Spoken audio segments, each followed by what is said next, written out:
Very much. آج Peoples party کی جانب سے جو پریس کانفرنس کی گئی، ہمارے دوستوں نے جو بات کی کہ جب سے یہ اختر مینگل صاحب نے یہاں پہ دھرنا بٹھایا ہے اپنی سیاسی ساکھ کو بچانے کے لیے، اور مارنگ جو ایک پولیٹیکل ونگ ہے جو دہشت گردوں کو سپورٹ کر رہی ہے، یہ اب ایک اوپن سیکرٹ ہے، اس کے ریلیز کے لیے اختر مینگل صاحب اس پلیٹ فارم سے، اس دھرنے کے پلیٹ فارم سے، وہ پاکستان کی جتنی بھی پولیٹیکل پارٹیاں ہیں پہلے دن سے لے کر اب تک ان کے خلاف جو زبان استعمال کر رہا ہے وہ نہ بلوچی روایات ہے، نہ وہ پشتون روایات ہے، نہ وہ پھر سیاسی یا ایک جمہوری پولیٹیکل پارٹی ہے، نہ وہ اس طرح کی زبان اختر جان مینگل صاحب کو زیب دیتی ہے کہ آپ وہاں پہ بیٹھ کے جو پیپلز پارٹی کے بلوچستان کے اراکین ہیں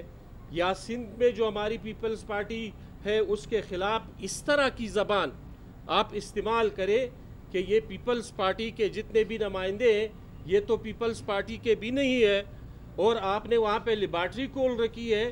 as a Baloch, as a leader آپ کو یہ زیب دیتا کہ آپ کہتے ہیں کہ یہ جو بھی پیپلز پارٹی کے ممبرز ہیں یہ پتہ نہیں کس کے بچے ہیں. اس پہ یقیناً ہم اس کی مذمت کرتے ہیں، بھرپور انداز میں مذمت کرتے ہیں. اختر مینگل صاحب بوکھلاہٹ کا شکار ہو گئے. آپ جس طریقے سے اپنی سیاسی ساکھ کو بچانا چاہتے ہیں، بلوچستان کے لوگ اب جان گئے کہ آپ جو ملیٹنٹ آرگنائزیشن ہے ان کی سپورٹ کا سہارا لے کے بلوچ ماسز کو خوش کریں گے. بلوچ اب جاگ اٹھی ہے، بلوچ کو اب پتہ ہے کہ کون میرے خیر خواہ ہے اور کون میرے خیر خواہ نہیں ہے. اور پیپلز پارٹی کی جو جمہوریت کے لیے اور پیپلز پارٹی کی جو دہشت گردی میں جتنی بھی قربانیاں دی ہے، شہید بی بی پاکستان کے لیے قربان ہوئی، ذوالفقار علی بھٹو کا قتل پاکستان کے لیے، فیڈریشن کے لیے اس نے قربانی دی، اور پیپلز پارٹی نے اور پولیٹیکل جتنے بھی لیڈرز ہیں ان کے لیے تو ہتھکڑیاں جو ہے وہ زیور ہوتی ہے. آج اپنے آپ کو ایک بڑا سردار کہنے والا، بڑا جمہوریت پسند کہنے والا، آج آپ ہتھکڑیوں سے ڈرتے ہیں. آپ نے خود 3 ڈیمانڈ ہمارے سامنے رکھے کہ یا آپ مہرنگ کو ریلیز کریں، یا پھر ہمیں کوئٹہ آنے دیں، یا پھر ہمیں ہتھکڑیاں پہنائیں. جب ہم آپ کو ہتھکڑیاں پہنانے گئے تو آپ نے وہاں پہ انکار کر دیا. جب آپ نے روڈ بند کر دی، 3 MPO کا لیٹر آپ کے بیٹے کو دکھا کے آپ نے 10 منٹ میں روڈ بند کر لی. اس طریقے سے پاکستان پیپلز پارٹی کی تاریخ پوری دنیا جانتی ہے. یہاں پہ جتنی بھی پولیٹیکل پارٹیز ہے، مسلم لیگ نون کی جتنی بھی لیڈرشپ ہے، اس نے ہمیشہ جو ہے جب بھی ان کو ہتھکڑی لگی ہے، جب بھی وہ جیل گئے، مریم نواز جیل گئی ہے، ہماری بھٹو صاحب پھانسی پہ چڑھے، اور یہاں پہ ہمارے جتنے بھی یہاں پہ جو ساتھی بیٹھے ہیں انہوں نے سالہ جو ہے وہ جیل کاٹا ہے.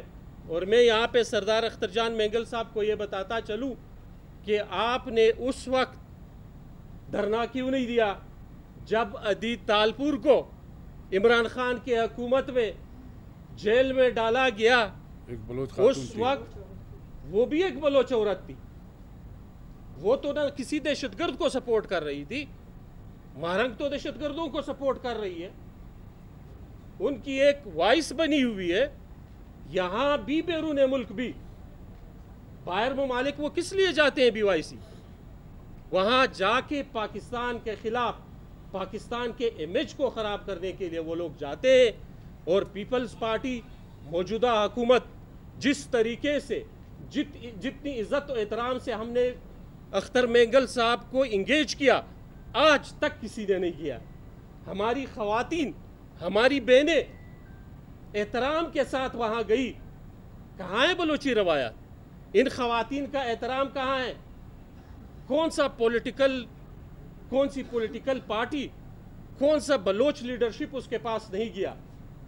اگر آپ نے سیاست کرنی ہے تو ان چیزوں پہ اب سیاست نہیں ہو سکتا۔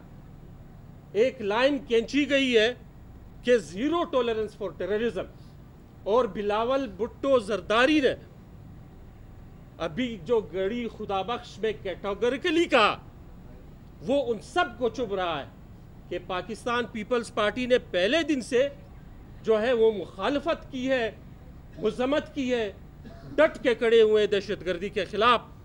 آج بلاول بھٹو زرداری کیٹاگوریکلی کہتا ہے کہ میں بلوچستان میں جو بھی ملیٹنٹ آرگنائزیشن ہے، جو بھی دہشت گردی ہے، میں اس کے خلاف کھڑا ہوں اور کھڑا رہوں گا۔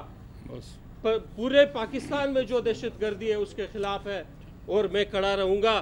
تو ہم مذمت کرتے ہیں اس طرح کی چیزیں، اس طرح کی ہرزہ سرائی، اس طرح کا زبان ہماری روایات میں شامل نہیں ہے۔ ہم پھر بھی ادب و احترام سے اختر جان مینگل صاحب کو یہ کہتے ہیں کہ آپ اپنی سیاست کریں، پرفارمنس کی بنیاد پہ کریں، ایک جمہوری سیاست کریں، وہ آپ کا حق ہے۔ آپ جمہوری احتجاج کریں، وہ آپ کا حق ہے، آپ نے جتنے دن بھی کرنا ہے۔ لیکن اس طریقوں سے حکومت کو بلیک میل کرنا، یہ حکومت بلیک میل نہیں ہوگی۔ ان چیزوں سے گورنمنٹ اپنی ریٹ اسٹیبلش کرے گی ہر صورت میں، تاکہ امن و امان حکومت کی ذمہ داری ہے، اور حکومت انشاءاللہ بلوچستان کے لوگوں کو ہم یہ انشور کراتے ہیں کہ انشاءاللہ ہم امن و امان قائم رکھیں گے، اور جتنے بھی روڈز ہیں جو بلاک ہوتے ہیں وہ ہم کھولیں گے، اور بلوچستان میں امن و امان بحال ہو۔